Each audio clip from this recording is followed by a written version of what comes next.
আসসালামু আলাইকুম। আজ আমি আপনাদের সঙ্গে নতুন রেসিপি নিয়ে আসলাম। আগে আমি কড়াইতে তেল দিয়ে এটা একটু আপনাদের সাথে শেয়ার করব। ওই তেলে আবার পেঁয়াজ, তারপর হচ্ছে কেটে রাখা কাঁচামরিচ ভালো করে নেড়ে নিচ্ছি। নিয়ে এখানে আমি মরিচের গুঁড়া পরিমাণ মতো, তারপর হলুদের গুঁড়া, লবণ দিয়ে একটু ভালোভাবে নেড়ে নিব।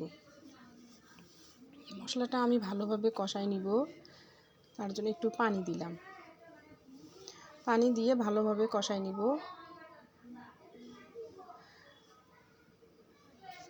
ভালোভাবে নেড়ে ছেড়ে আমি মশলাটা কষাই নিব। আচ্ছা, আমি এখানে অফ ক্যামেরায় মশলাটা ঢেকে কষাই নিয়েছিলাম, তাই ঢাকনাটা এখন তুলে আবার একটু নেড়ে নেব।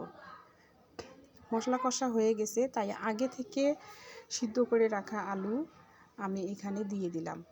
দিয়ে ভালোভাবে নেড়ে ছেড়ে একটু কষাই নেব।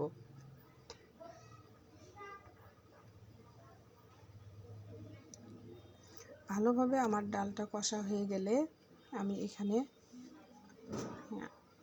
ঢাকনা দিয়ে ঢেকে আমি ভালোভাবে ডালটা কষাই নিয়ে একটু পানি অ্যাড করলাম।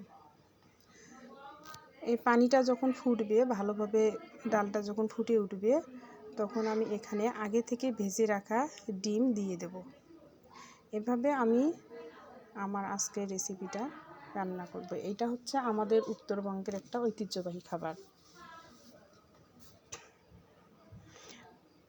ফাইনালি আমার রান্না, আমি এটা আলুর ডাল রান্না করলাম, এর কালার এরকম এসেছে। এখন আমি চুলা অফ করে নামিয়ে নেব। কেমন হইলো আমার রেসিপিটা আমাকে জানাবেন। আল্লাহ হাফিজ।